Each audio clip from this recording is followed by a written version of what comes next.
Hi everybody, bonjour. My name is Aitor, and today we are here with Sarah Bonnici from Malta. That she will be trying to represent Malta at Eurovision 2024 in Malmo, and she's one of the 12 finalists of MESC 2024. Hi Sarah, thank you so much for coming to our channel and having this interview with us. Hello, my pleasure. Thank you for having me. Yeah, our pleasure. We've been looking forward to meeting you and having an interview with you for long. So finally, it's happening. First of all, let's introduce yourself because you are not new to the Eurovision world and Junior Eurovision, but tell us a little bit about yourself. When did you start singing and how did you end up in MESC? So, as you know, I'm Sarah. I'm 25 years old. I started singing when I was 10 years. So it's been quite a long time. I took part in the Junior Eurovision in 2009 and the Malta Junior Eurovision and had placed third. And then the year after, I represented Malta, the Junior Eurovision, as a backup singer and dancer with Nicola Zoppardi. Back then, we performed in Belarus, and it was an amazing experience. And I recall very clearly when I was there at the Junior Eurovision in Belarus, I had said, one day I really would like to do the actual Eurovision. So it has been a dream ever since. So that is one of the reasons why I ended up doing the Malta Eurovision now. So yes, it had led me to that. Obviously, in between, I took part in other festivals and obviously sing. It's my career. So obviously, all of that led to the Malta Eurovision, and here I am today. Nice. So you're not new to the Eurovision world, so you know how it works really well. So let's talk about this year. So you ended up being part of the songwriting camp this year, or there was a songwriting camp actually, and then the songs were written there. But let's talk about how you came up with the song and how the song was created, and also why did you choose this year to enter MESC? Because as you said, you had previous experiences, but you've been working on this for quite a long time. So yeah, tell us a little bit about the journey.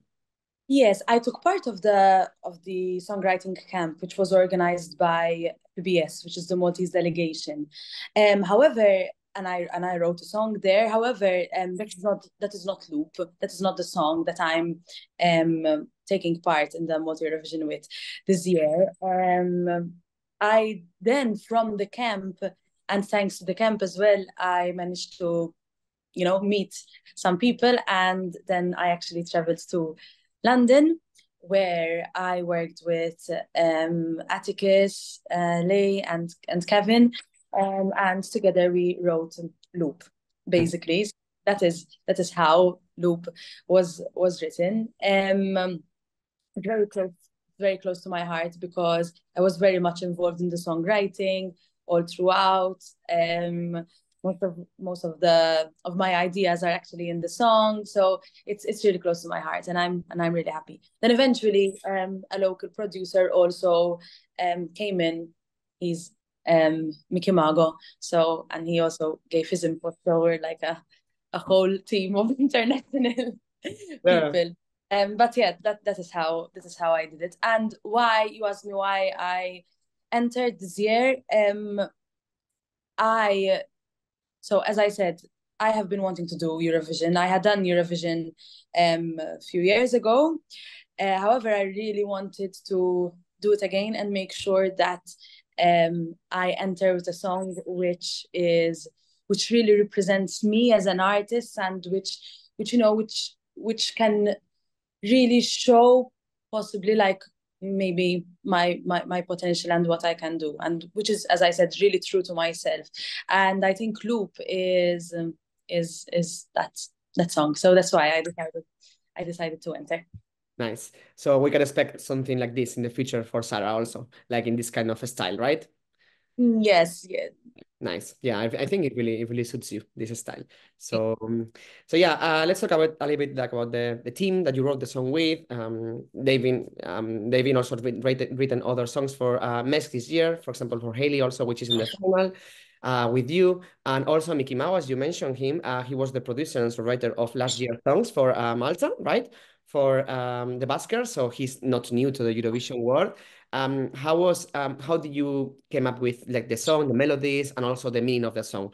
Did it come naturally, or did you have this idea in mind, or did you just come up with the idea on the studio in London? No, so basically, I had this session with the songwriters, and they came with the idea of loop, the name loop. So when I went into the studio, they already had the idea of the name Loop in mind. I obviously first we discussed what I wanted, the direction I wanted, and all of that, obviously. And they had this idea of Loop. Then I went into the studio and we literally started writing it together.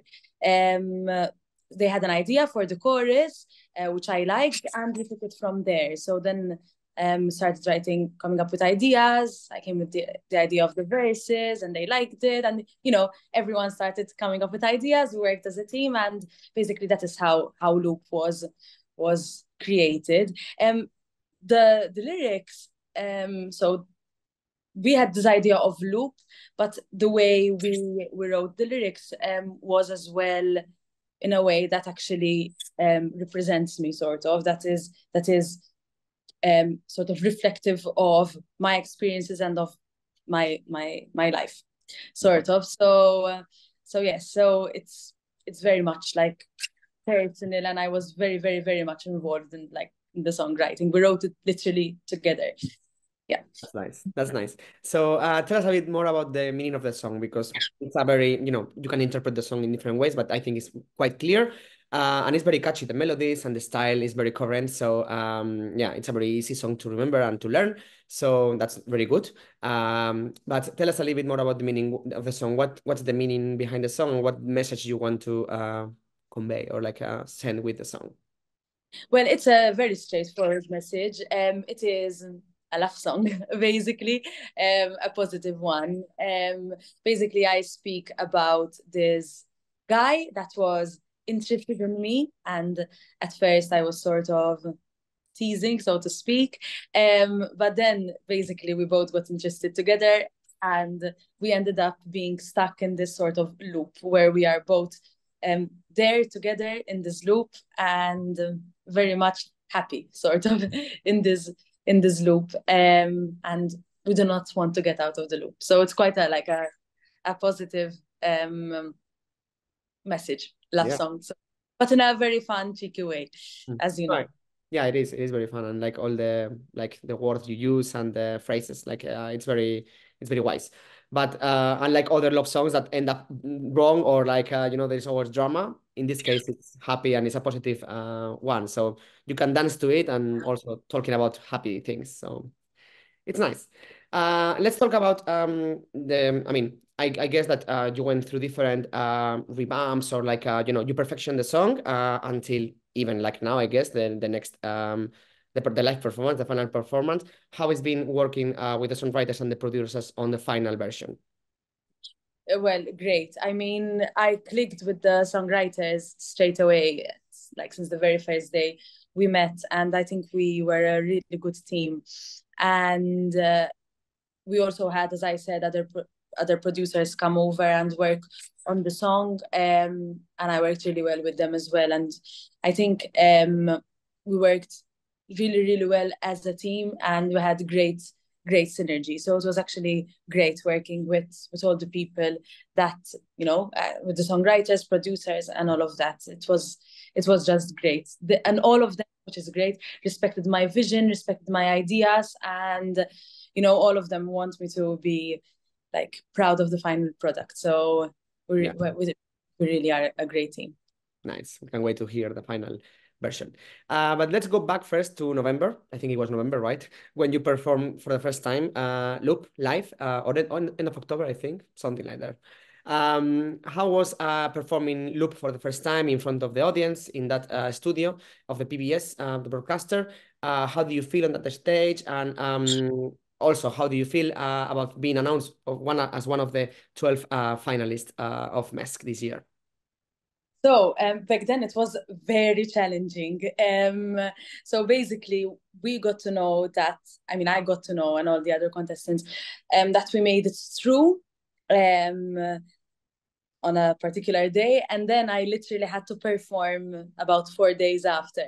So I only had like 4 days to prepare the performance. Right.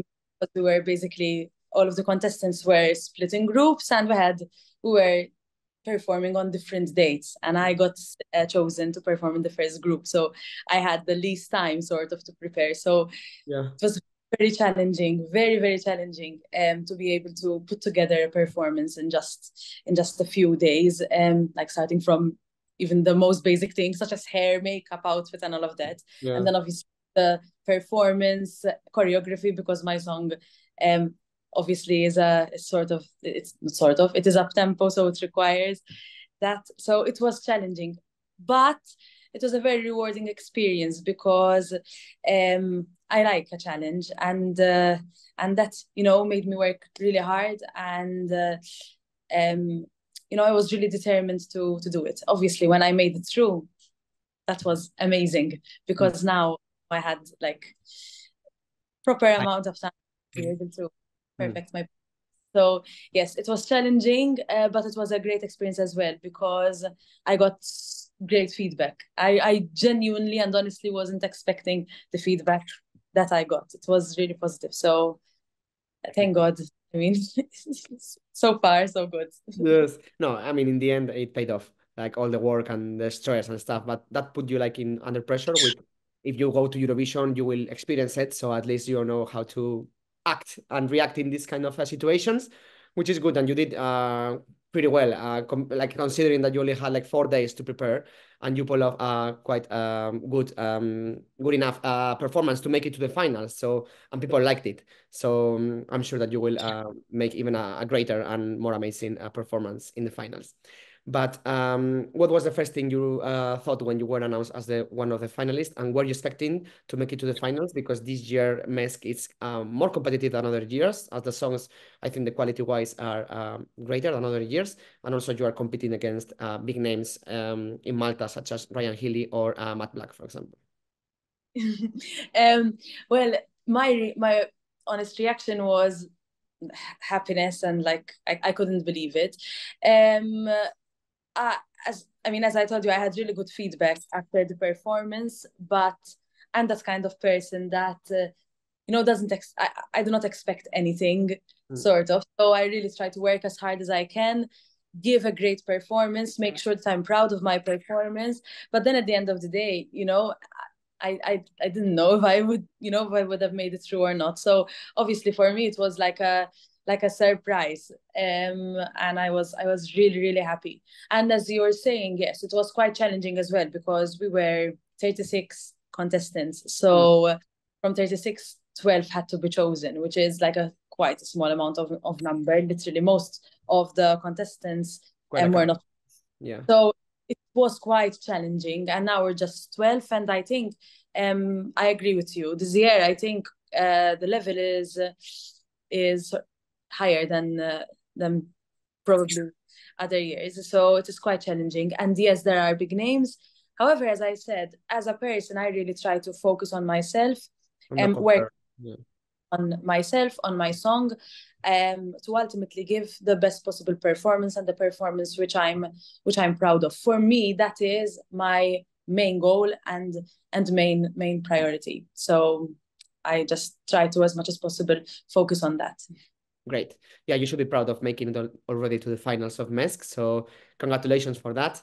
But now let's talk about what is happening right now. How are you preparing for the final performance? We know that this year MESC is different, so there will not be live audience, but rather you will do like a professional music video, which I think you all are already finishing them and they are ready. But you will also need to prepare a live on tape performance, which even if it's not going to be live on that night, it will be a live performance. So especially in your song, that it's a dance song with a dance break, that we will talk about that later. It's quite challenging. So how are you preparing since you were announced until 3rd of February? I think it is the final, yeah? Tell Yeah. us. So basically, yes, we had the music video. So we obviously had to film a music video, which obviously required brainstorming and filming and everything that comes with the music video. So that's obviously like one side to the competition. Then obviously there's the live on tape performance, where, as you very well said, even though it will not be sort of televised live on the day that we will be performing and there will be no audience, we still have to perform live as if it is like the normal live performance. So yes, that requires quite a lot of preparation. So yes, I've been just rehearsing, rehearsing my song, with obviously my team. I cannot reveal much, obviously, but yes, I'm just trying, to work as hard as I can to make sure that I deliver the best possible product for Malta Eurovision, basically. And obviously other things such as my outfit and all of that, obviously that comes with it as well. Yeah. So I don't know if you can reveal anything from the music video, but what can we expect for the music video? Is it something similar to what we've seen on the semi-final, or it's gonna be completely different theme, or like, I don't know, even the version, I think maybe it can change, right? So tell us, yeah. We were allowed to do like a revamp. Obviously the song is still the same song, the same melody, so very much quite the same. However, obviously the music video is not like the semi-final performance, because as you well know, like we can You couldn't use any props or anything and all of that, but I think you should expect like a fun music video, full of energy, and a very positive one, which I think conveys very well the message of the song and the sort of image we're trying to put forward, basically. Yeah. Yeah, we saw a snippet on your Instagram about I don't know if it's the music video or the live performance, but you were giving some Beyonce vibes, like Renaissance vibes. So for the video, but very much aligned with the sort of image we're trying to put forward. So that's for the music video, right? Exactly, for the music video and like the whole image of myself, basically. But like what nothing is yet revealed Yeah. on social media from the music video, because obviously the video will be then released later this year. Yeah. So I don't know if the music video will be released before the live on tape performance show. I think it will be. Can we expect something really different, or it's gonna be like a small like preview of what's gonna happen on the 3rd? No, I mean it will be the same in the sense, because obviously it's the same song, it's the same Yeah, the version, yeah. theme, and the same as I said, image and vibe. But obviously it will be different because it obviously is a music video, like the nature is different, but very much aligned and very much like as an image and as a sort of as a brand and as an idea, as a vibe. They're obviously very much aligned, because they're like part and parcel, sort of. They're just two sides of the two areas, sides of the competition, but at the end of the day, they're still like for the same song and for the same artist, and so very much aligned. Yes. Yeah, so it's a whole package. Where you had like your work also, like you had a saying, like you had you could decide everything, right, on the performance and the vision and everything. So it's very something that you work really hard on. Great, so we can wait to hear it. But let's talk about the final version, because we know that this song had a dance break, which is followed by a high note, which is crazy because it's both like physically but also like vocally and dancing, like very challenging. So what can we expect on the live performance? It's gonna be because we know that for this kind of songs, sometimes at Eurovision they have like a special live performance version, which doesn't include like the studio version. So are you thinking on doing something like that, or like, I know that you cannot reveal much, but yeah, tell us if you have everything this in mind, and how are you preparing for that dance break moment that we all Eurovision fans love? Yes, the dance break moment will be there, and the high note will be there too. That's all I can say. Okay, great. But they That's will be there. what we need. Cool. Yeah, and now let's think ahead. Let's dream a little bit, and let's see that let's say that you are announced as the winner of MESC 2024 next 3rd of February. What would it be the first thing that crossed your mind, and also what would it mean for you to represent Malta at Eurovision? I honestly don't know. I mean, what would cross my mind? I would probably just be so overwhelmed and happy that I would be blank. But it would mean a lot, obviously, to represent Malta because um, I am a Eurovision fan and this has always been my dream. So, you know, like it goes without saying, I'd be very happy and it would really mean a lot. But ultimately, and honestly, genuinely, I say that. Um, uh, everyone would like to win. Everyone competes to win, but for me, the most important thing is that I give a great performance. That for me is like my main priority because like my happiness actually comes from myself being proud of my performance. Mm. Anything else is great and is a bonus and is but it's secondary. Like for me, the priority is to give a great performance which I'm proud of because then I can be truly genuinely happy.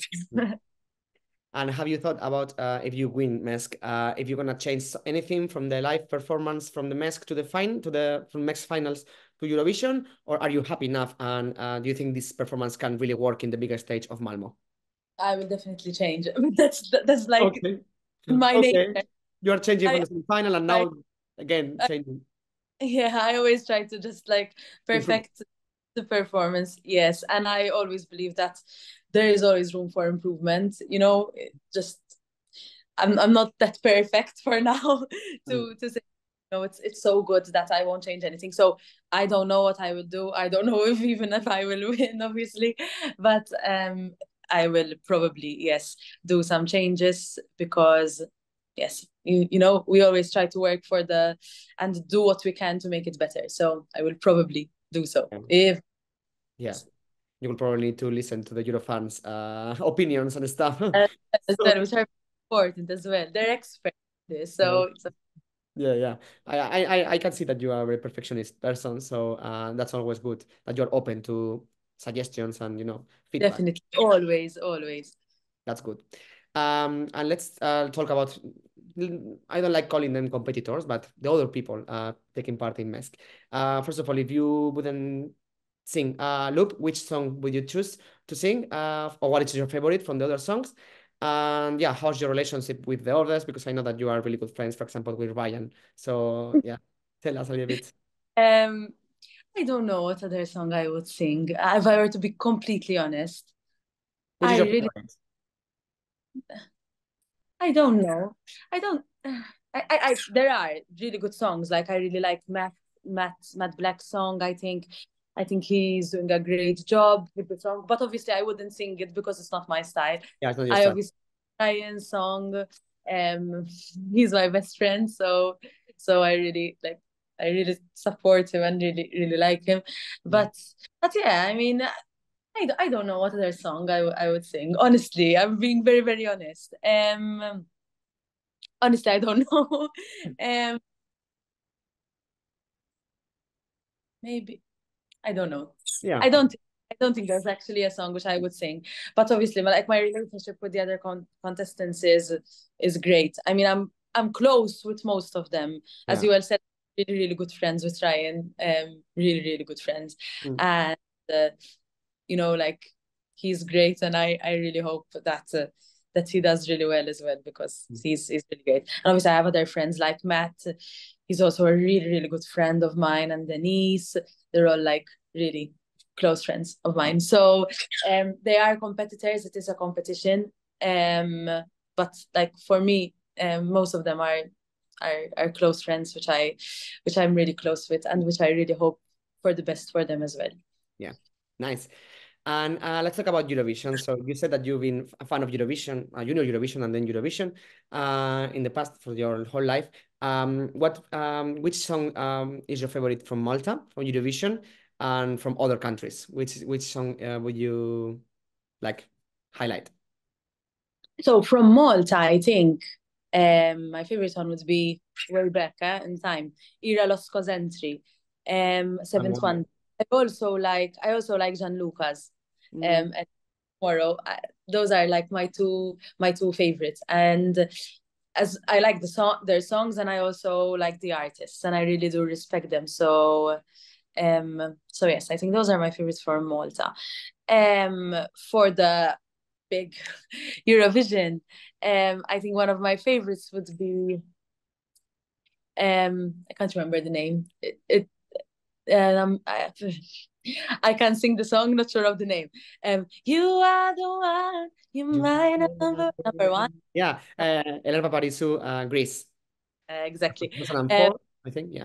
Yes, I was really young. I was really, really young. I remember. But I remember we had like these birthday parties when I was younger, and at that year when she won, and Right. we all do like as kids we always used to play that song, and I always used to dance and sing the song and pretend I was the artist on stage Uh, singing that song. So that's why I like it sort of, because it's like it has a special place in my heart. It reminds me of that because I used to dream about being her. So I think that's one of my favorites. I also like I love um Soldi, and I really like I usually like Italy's entries. Like last year's Italy's entry, I loved it as yeah. well. Mm. Um Marco Mengoni, yes. that was great as well. Then I obviously like the other up tempo like entries, which are sort of very much in line with my style as Yeah. well. So like Spaceman, I think it's a great song, and I'm mentioning all of the songs now. And I also really like Sweden's entry from was it last year or the year before? Hold Me Closer. Hold Cornelia Me. Jacobs, yeah. 2022. Yeah. I really really like that song. 2 years Really, really. ago. Yeah, so good. Already. And yes, yeah, already. So people in the social media and everywhere have been saying that you are the Maltese channel with the slow-mo. So they are comparing to that. How do you feel about being called like the Maltese channel? Yeah, is that an inspiration of for your song, or where do you come the inspiration from for look? Well, I think Chanel is great. I think Chanel is great, and I think her song was great, and I think she did a great job. So if I'm being compared to her, for me that would be like an honor. However,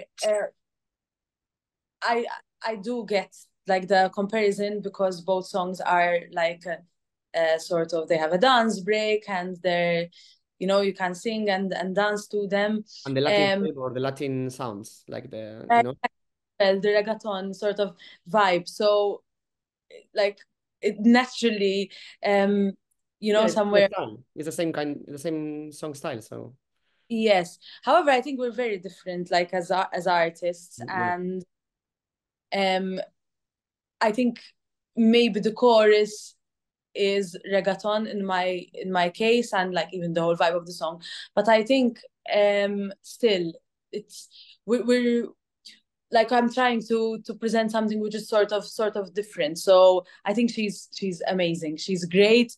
And she has been an inspiration ever since I saw her perform for the first time, because I was in awe when I saw her singing and dancing. yeah, Um but but yes, I don't think we're like quite the same. yeah, But being compared to her is an honor, yeah. It's a So compliment. Yeah, yeah. In I mean, Spain we love her. So she's like crazy good. So yeah. yes.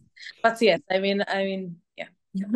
Yeah, I mean, she comes from like you come from different backgrounds, you know. She comes from a musical theater background, and you've been singing for your whole life, and also like you've been through different eras, like you know, like you sang different styles, so you are different, completely different artists. So yeah, yeah, it's fair to not compare you, but yeah, maybe this song, the loop and slow mo, and in the end they are similar style. But I think yours maybe is more international, and slow mo is more like Spanish. You would say like And more. yeah, and to be honest, I think it always happens like with these songs that have a dance break and all of that, they end up being Hmm, sort of compared compared to one another. But yeah. yeah, yeah. Nice. So yeah, I think this is the end of the interview. Thank you so much for your time, Sarah, and good luck with all the preparations. We know that you are working really, really hard, so we can wait to see the final performance on the 3rd of February and the music video also that week before. And then yeah, if you can send a message to our followers and viewers and your fans watching this video in ESCplus, that would be amazing. Grazie, Hafna, and see you very, very soon. Thank you very much. Thank you for having me. Honestly, it's been a pleasure.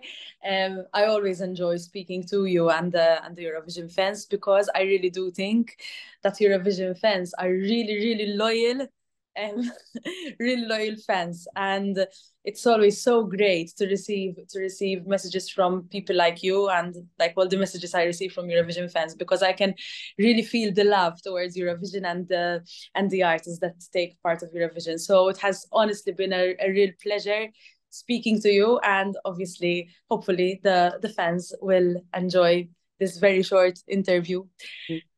Basically, from my end, I think. Thank you so much. Thank you. Thank Bye. you.